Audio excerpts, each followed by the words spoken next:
नमस्कार साथियों, स्वागत है आपका अपने इस यूट्यूब परिवार पर। और बात करते हैं हाई कोर्ट एलडीसी की। जो रिजर्व लिस्ट में कैंडिडेट थे उनके पास मेल आना स्टार्ट हो गई थी कल से।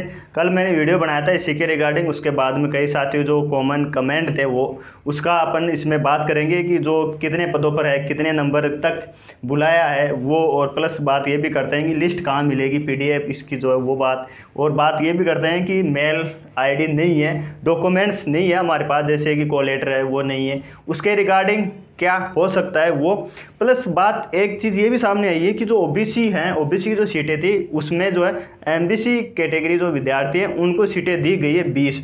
जिस टाइम पिछली बार ज्वाइनिंग हुई थी उस टाइम पे भी ये सामने आया था, मेरे को बताया था। लेकिन इसमें जो है इसमें लगे हुए थे उन्हीं को आवाज़ उठानी, वो अगर इसका विरोध करते तो जो एक्चुअल में जो ओबीसी के बंदे थे उनको सीटें मिलती, उनकी जो सीटें थी वो एमबीसी को दी गई थी। कहीं ना कहीं ये एक कमी है और कहीं ना कहीं एक ये गलत तरीका है एग्जाम सेल का, तो इसके खिलाफ किसी ने आवाज़ नहीं उठाई। अब की बार भी यही हुआ है, वेटिंग के अंदर भी जो एमबीसी की सीट, एमबीसी के जो कैटेगरी के लोग थे वो उनको ओबीसी की सीटें दी गई है। ऐसा नहीं करना चाहिए, अलग से देना चाहिए था। लेकिन इसके रिगार्डिंग बात करते हैं, अगर एक्चुअल जो स्थिति है उनको दी जाती तो जो ओबीसी की है कट ऑफ थोड़ी और डाउन होती। लेकिन इसी को लेके बात करते हैं। पहले तो बात ये करते हैं कि जो है कट ऑफ कितने पदों पे आई। तो लगभग कल के वीडियो में मैंने बताया था, आपने शायद ध्यान नहीं दिया, 117 के आसपास है, कहीं 114 बता रहे हैं, 115 मान लेते हैं, इसके आसपास ही है, ना तो इससे ज़्यादा है ना कम है अभी तक ये है। आगे ये रहता है कि और लिस्ट आ सकती है क्या, तो ये तो देखो एग्जाम सेल पर ही डिपेंड है, एक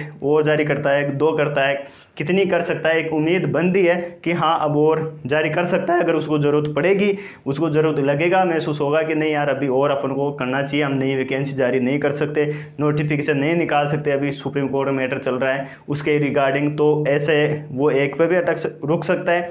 एक इसके बाद में ज़रूरत पड़ेगी तो और भी ज़्यादा कर सकता है। अभी के जो है एक लिस्ट जारी हो चुकी है, तो ये एक पॉजिटिव है न्यूज़, या पॉजिटिव है कि चलो ठीक है, कुछ भी नहीं आ रही थी, थोड़ी बहुत आई, क्योंकि आप लोग जो सब जो है एक तरह से इसकी तरफ हो इसकी उम्मीद छोड़ चुके थे।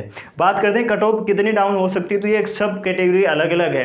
जैसे कईयों के कमेंट आ सकता है मेरे पॉइंट 90 कम है, पॉइंट 50 कम है, मेरा नहीं आया, ये नहीं आया, तो हर कैटेगरी की अलग अलग है। जैसे ओबीसी की सीटें उनको दे दी, तो जो सीटें बच रही थी तो ओबीसी में कम सीटें बची है। तो लगभग सभी कैटेगरी में बात करूँ ओवरऑल एवरेज, तो लगभग जो है 1 नंबर के आसपास है, पॉइंटों में जो है उन्हीं का नंबर आया है। क्योंकि 117 सीट है तो 117 सीटों को अपन पूरी कैटेगरी में डिवाइड करते हैं तो इतनी बचती है, तो लगभग जो है 1 नंबर के आसपास है, उन्हीं का है। अगर आपके सामने कोई ऐसा है कि नहीं साहब मेरे तो पॉइंट 90 कम है और मेरे बाद में 1 नंबर है, उसका आ गया, तो इसका इलाज ये है कि आप एग्जाम सेल में जाओ, उनको बताओ कि एग्जाम सेल एक तो जोधपुर भी है और जयपुर भी है, जो आपके पास में रहती है पड़ती है, वहाँ जाके उनको बताओ कि मेरे तो पॉइंट यही है, उसके बाद में है। क्योंकि कई बार ग्रुपों में ये होता है कि झूठ भी बोल देते हैं, हकीकत कुछ और होती है, तो इसको कंफर्म करने के लिए आप वहाँ जाके पता कर सकते हो। एग्जाम सेल हो सब कुछ चीज़ें बता दे, आप ये चाहो आप फ़ोन पे हमें सब कुछ बताएं,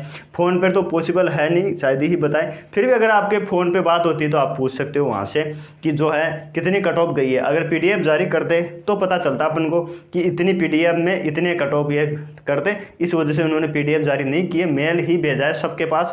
डीवी की डेट भी उन्होंने दी है मेल के अंदर ही कि आपको इस तारीख को डीवी जो है एग्जाम सेल के अंदर करवाना है, डॉक्यूमेंट्स ये तैयार करवाने हैं आपको, तो वो तैयार करवाए। और लगभग ज्वाइनिंग जो है नवंबर के लास्ट में या दिसंबर तक आपको ज्वाइनिंग मिल जाएगी। आप जो है जो सरकारी नौकरी या कार्य करने का अनुभव स्टार्ट कर लोगे। इससे पहले अपने जो साथी लगे हुए हैं उनसे भी पूछ लेना कौन सा डिपार्टमेंट या कौन सा क्या है, सब अपने अपने अनुभव अलग तरीके से बताते हैं, कोई सही बताता है कोई गलत बताता है। शुरुआत में जाओगे आप तो बहुत वो लगेगा यार बहुत ज़्यादा वर्कलोड है, क्योंकि अपन काम कर नहीं है। जब काम करते हैं 10 या 7-8 घंटे काम करेंगे लगातार तो थोड़ी हालत ख़राब हो जाती है, वो सबके साथ ही होता है। फिर धीरे धीरे रूटीन बन जाता है, फिर माहौल में ढल जाते हैं। ठीक है, ये था। फिर बात करते हैं कट ऑफ की, होगी 1 नंबर के आसपास ही रहेगा। आप ज़्यादा सोचो तो वो नहीं है कि मान लो जनरल में ज़्यादा, तो जनरल की सीटें ज़्यादा हो सकती है, तब जनरल की डाउन नीचे हो सकती है। एक पीडीएफ उन्होंने शेयर की नहीं है, मेल पे ही है।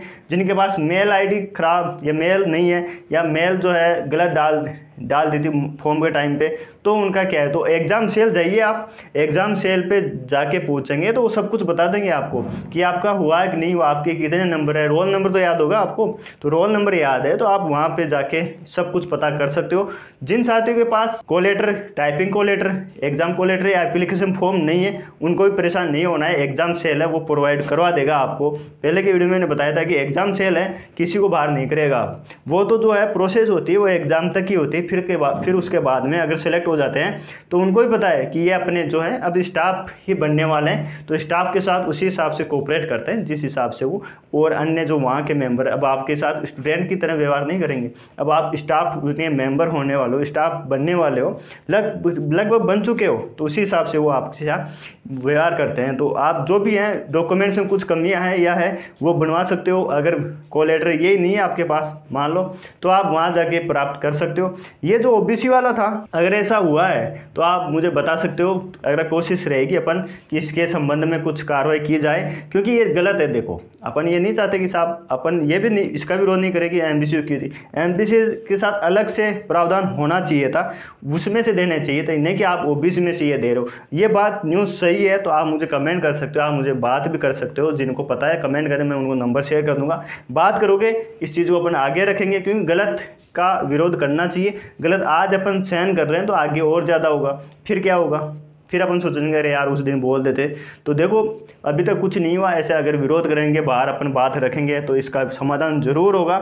ऐसा नहीं है कि नहीं यार कि समाधान ही नहीं है, ऐसे चलेगा, ऐसा कुछ नहीं चलता। अब आजकल जो है सभी लोग जागरूक है, कार्य करने वाले भी बहुत हैं, आवाज़ उठाने वाले भी बहुत हैं, ये है। तो ये न्यूज़ सही है, हकीकत है। जिनको पता है वो आप मेरे से संपर्क कर सकते हो टेलीग्राम पे, या टेलीग्राम पर मैसेज जैसे भी है आप संपर्क कर सकते हो। बताने पर पता चलेगा कि हकीकत में एक तो सुनी सुनाई बातें होती है, साहब ऐसे बोल दिया ये था। जब तक पूरी हकीकत पता नहीं होगी, मेरे को ये पता नहीं चलेगी, तो मैं भी इसके बारे में इतनी ज़्यादा आपको बता भी नहीं सकता। और हकीकत में है, उस टाइम आई थी मेरे पास भी बात, जब ज्वाइनिंग चल रही थी उस टाइम पे भी कई साथियों से टेलीग्राम पर बात हुई थी मेरी, लेकिन अब वो होता है उस टाइम में बिजी थे इधर।